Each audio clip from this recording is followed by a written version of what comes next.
ಅಳಿಯ 5 ಹೋಟೆಲ್ ಹೊಡಿತ್ಯಾ? ಯಾರ ಜೊತೆ ನೀವ್ ಏನ್ ಮಾತಾಡ್ತಾ ಇದ್ದೀರಾ ಮಾವ? ಸರಿ ಸರಿ 5 ಅಲ್ಲಾಗ್ಲಿ ಅಂದ್ರೆ 10. ಮಾವ ಯಾಕಳಿಯ ಆಗೋದಿಲ್ವಾ? ಇರುವೆ ಎಲ್ಲ ನೀವು. ಸರಿ ಸರಿ 4. ಒಂದೇ ಈಟ್ ಮಾವ. ಸುಮ್ಮನೆ ಇರೋ ಅಳಿಯ, ಏನೇನೋ ಹೇಳ್ಬೇಡ. ನೀನ್ ಮೊದ್ಲು ಅದನ್ನ ಸರಿಯಾಗಿ ಹಿಡ್ಕೊ.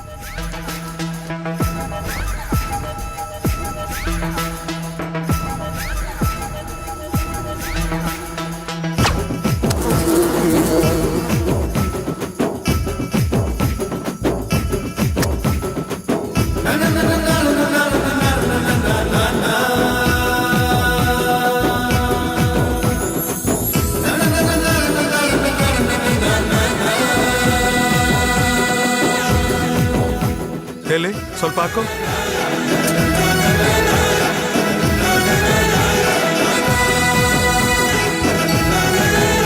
ಅಮೃತ ಇದ್ದಾಗಿದೆ ಅಳಿಯ, ಎಲ್ಲಿ ಇಲ್ಲಿ ಕೊಡು.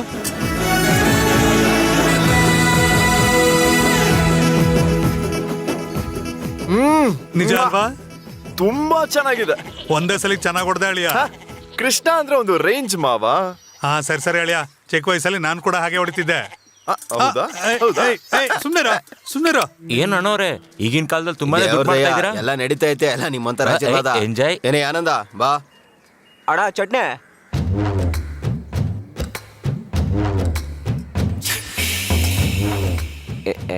ಇನ್ನೊಂದ್ ಸ್ವಲ್ಪ ಹಾಕೋಣ. ಚಟ್ನಿ ಫ್ರೀ ಅಲ್ವೇನಣ್ಣ? ನನ್ಗೇನು ಅಂಗಡಿಯವ್ರು ಫ್ರೀ ಹಾಕೊಡಲ್ಲ. ಅಣ್ಣ ಚಟ್ನಿ ತಿನ್ನ.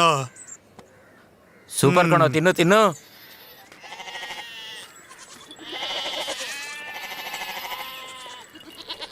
ಲೇ ಕೃಷ್ಣ, ತುಂಬಾ ಚೆನ್ನಾಗಿ ಹೊಡೆದಿದ್ಯಾ, ನಮ್ಗೊಂದು ಸ್ವಲ್ಪ ಕೊಡ್ಬೇಕಲ್ವಾ? ಇದನ್ನ ಹಿಡ್ಕೊಳ್ಳಿ ಅಣ್ಣ.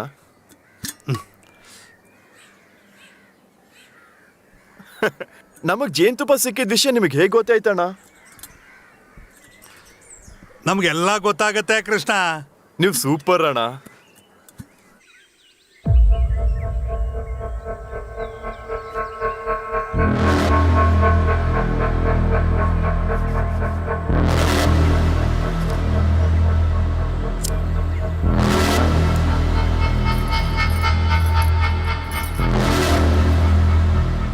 ಏನು ಗೊತ್ತಿಲ್ದಿರೋ ವಯಸ್ಸಲ್ಲಿ ತಪ್ಪು ಮಾಡ್ಬಿಟ್ಟೆ. ನನಗೆ ಈ ರೀತಿ ತೊಂದರೆ ಕೊಡ್ಬೇಡ ಪ್ಲೀಸ್. ಅವಾಗ ನೀನ್ ತಪ್ಪು ಮಾಡಿದಿಕ್ಕೇನೆ ಇವಾಗ ನೀನ್ ತಪ್ಪದೆ ಮಾಡ್ಬೇಕಾಗತ್ತೆ. ನಿನ್ ಕೈ ಮುಗಿತೀನಿ, ನನ್ನ ಫೋಟೋ ನನಗೆ ಕೊಟ್ಬಿಡು. ನಮ್ಮ ಮನೆಯವ್ರು ತುಂಬಾ ಒಳ್ಳೆಯವರು, ಅವ್ರಿಗೆ ಅನ್ಯಾಯ ಮಾಡಲ್ಲ ನಾನು. ಆ ರೀತಿ ನಾನ್ ಮಾಡಿಲ್ಲ ಅಂದ್ರೆ ನನಗೇನ್ ಸಿಗುತ್ತೆ? ಇದಿಲ್ದೆ ನಿಂಗೆ ಬೇರೆ ದಿಕ್ಕೇ ಇಲ್ಲ. ನಾನೇ ನಿಮ್ಮ ಮತ್ತೆ ಮನೆಗೆ ಬರ್ತೀನಿ ಅಂತನ್ನ. ನೀನು ಹುಟ್ಟಿರೋ ಮನೆಗೆ ಬಂದಾಗ ನಾನು ಸಿಗು ಅಂತ ಹೇಳಿದೆ ಅಷ್ಟೇ. ನಮ್ಮ ಅಣ್ಣಂಗೆ ಗೊತ್ತಾದ್ರೆ ನನ್ನ ಸಾಯಿಸೇ ಬಿಡ್ತಾರೆ. ಅಷ್ಟೇ ತಾನೆ? ಅಷ್ಟಕ್ಕೆಲ್ಲ ಭಯ ಪಡ್ಕೊಂಡ್ರೆ ಹೇಗೆ? ಮಲ್ಲೆ ಹೆಂಗೆ ಹೇಳ್ಬಿಟ್ಟು ಸಾಯಿಸ್ಬಿಡೋಣ ಅಂತ. ಇಲ್ಲಿ ನೋಡು, ಈ ಸಲ ಹಬ್ಬಕ್ಕೆ ಬಂದಾಗ ಇನ್ನೊಂದ್ಸಲ ಸಿಗೋ.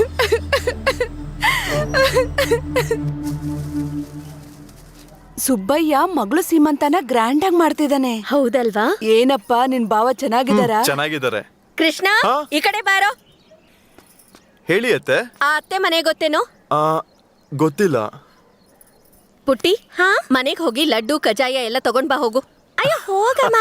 ಪರವಾಗಿಲ್ಲ ಅತ್ತೆ, ನನ್ಗೆ ಹೇಳಿ, ನಾನು ತರ್ತೀನಿ. ಎಲ್ಲಿ? ಹಿಂದಿನ ಬೀದಿನಲ್ಲಿ ಒಂದ್ ಚಿಲ್ಲರೆ ಅಂಗಡಿ ಇರತ್ತೆ, ಅಲ್ಲಿಂದ 3ನೇ ಮನೆ. ಸರಿ ಅತ್ತೆ.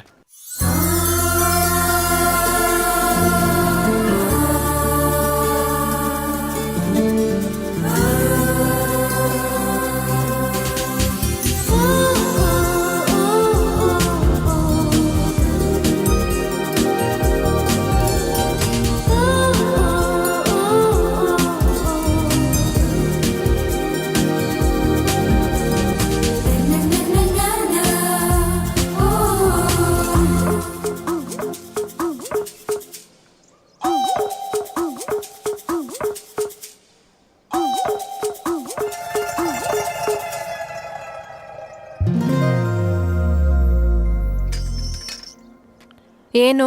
ಈ ತಿಂಗಳು ಕೇಬಲ್ ದುಡ್ಡು ಬೇಕಿತ್ತು. 4 ದಿನದಿಂದ ಟಿವಿ ಬರ್ತಿಲ್ಲ. ಎಷ್ಟು ಟೈಮ್ ಕಾಲ್ ಮಾಡಿದ್ರು ಒಬ್ನು ಬಂದಿಲ್ಲ. ದುಡ್ಡು ಕೇಳಕ್ ಮಾತ್ರ ಕರೆಕ್ಟ್ ಟೈಮಿಗೆ ಬರ್ತೀರಾ. ಟಿವಿ ಮಾತ್ರ 20 ದಿವಸಕ್ಕೆ ಬರುತ್ತೆ, ಆದ್ರೆ ದುಡ್ಡು ಮಾತ್ರ ಪೂರ್ತಿ ತಿಂಗಳು ಕಟ್ಬೇಕು. ಅಮ್ಮ, ಇಲ್ಲಿ ಉಮಾದೇವಿ ಮನೆಯಲ್ಲಿ ನೋಡು, ಅದೇ ಅದಾ? ಅದೇನಪ್ಪ ಇದಕ್ ಮುಂಚೆ ಪ್ರಶಾಂತವಾಗಿ ಬರೋ ಟಿವಿಗೆ ಸೆಟ್ ಅಪ್ ಬಾಕ್ಸ್ ಅಂತ ನಿಮ್ ಡಬ್ಬಾ ಬಾಕ್ಸ್ಗಳನ್ನ ಇಟ್ಟು ಎಲ್ರು ದುಡ್ಡು ಕದ್ದಿದ್ದೀರಾ. HD quality ಬರುತ್ತಲ್ವಾ? ಯಾರ್ ಕೇಳಿದ್ರು HD ಕ್ವಾಲಿಟಿ ಬೊಂಬೆ ಬಂದ್ರೆ ಸಾಕು. ನಿಮ್ಮಿಂದ ನಾನು ಸೀರಿಯಲ್, ಬಿಗ್ ಬಾಸ್, ಗಿಚ್ಚಿ ಗಿಲಿಗಿಲಿ ಎಲ್ಲ ಮಿಸ್ ಮಾಡ್ದೆ. ಫೋನಲ್ಲಿ ನೋಡ್ಕೊಳ್ಳಿ. ನೆಟ್ಟೇನ್ ನಿಮ್ಮಪ್ಪ ಕೊಡ್ತಾರಾ? ಮೊದ್ಲು ಟಿವಿನ ರೆಡಿ ಮಾಡ್ಬಿಟ್ಟು ಆಮೇಲೆ ದುಡ್ಡು ಬಂದ್ ತಗೋ ಹೋಗೋ. ಈ ಊರಲ್ಲಿ ಇದು ಕೊಡ್ತಾ ಇರೋದೇ ಹೆಚ್ಚು. ಯಾರಿವ್ನು? ಹೇಯ್ ಬಾಯ್ಲಿ, ನಿನ್ನೆ ಕರೀತಿದ್ರೆ ಅಲ್ಲಿ ನೋಡ್ತಿದ್ಯಲ್ಲ, ಬಾ.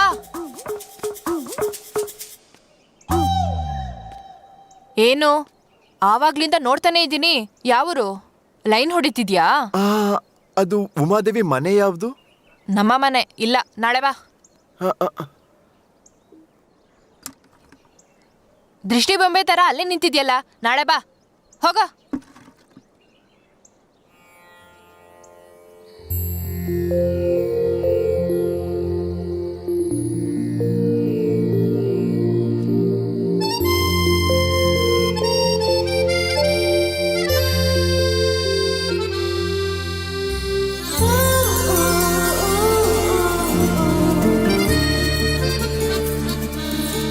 ಎಲ್ರು ಬಂದಿದಾರ ಉಮಾ?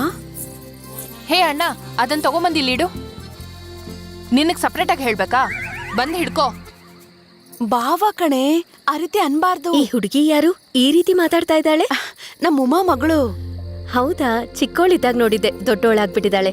ಹೆಣ್ಮಕ್ಳೇ ಹಾಗಲ್ವಾ, ಬೇಗ ದೊಡ್ಡವರಾಗ್ಬಿಡ್ತಾರೆ.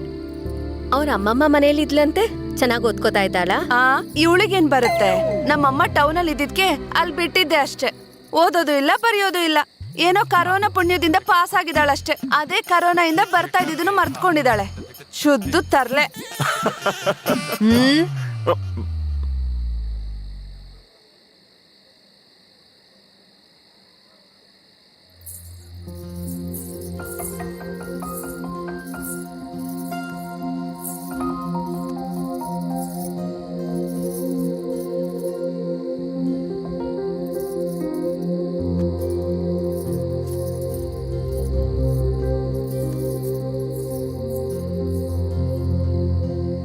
ಅಮ್ಮಮ್ಮ ಶ್ರೀಮಂತ ಯಾಕೆ ಮಾಡ್ತಾರೆ? ಅದೇನು ಒಂದ್ ಸಣ್ಣ ಫಂಕ್ಷನ್. ಮಗು ಹೆರೋದು ಅಂದ್ರೆ ಹೆಣ್ಣಿಗೆ ಪುನರ್ಜನ್ಮ ಇದ್ದಂಗಮ್ಮ. ಹೆರ್ಗೆನಲ್ಲಿ ತಾಯಿಗೂ ಮಗುಗೂ ಏನೂ ಆಗ್ಬಾರ್ದು ಅಂತ ಎಲ್ರೂನು ಕರ್ಸಿ ಆಶೀರ್ವಾದ ಮಾಡಿ ಸೀಮಂತ ಮಾಡ್ತಾರೆ. ಅವರು ನಗ್ತಾ ಇದ್ರೆ ಕನಿಷ್ಠ ಪಕ್ಷ ಮನ್ಸಲ್ಲಿರೋ ಭಯ ಹೋಗುತ್ತಮ್ಮ. ತಾಯಿ ಆಗ್ತಿದೀನಿ ಅನ್ನೋ ಖುಷಿ ಒಂದ್ ಕಡೆ ಆದ್ರೆ ಏನಾಗುತ್ತೋ ಅನ್ನೋ ಭಯ ಇನ್ನೊಂದ್ ಕಡೆ. ಇದೆಲ್ಲದನ್ನು ಹೆಣ್ಣು ಅನುಭವಿಸ್ಲೇಬೇಕಮ್ಮ. ನಾಳೆ ನೀನು ಆಗ್ತೀಯ. ಪ್ರತಿ ಹೆಣ್ಣಿಗೂ ಇದು ತಪ್ಪಿದ್ದಲ್ಲಮ್ಮ. ಮಗುಗ್ ಜನ್ಮ ಕೊಡೋದು ಅಂದ್ರೆ ಹೆಣ್ಣಿಗೆ ಆ ದೇವ್ರು ಕೊಟ್ಟಿರೋ ವರ ಅಮ್ಮ.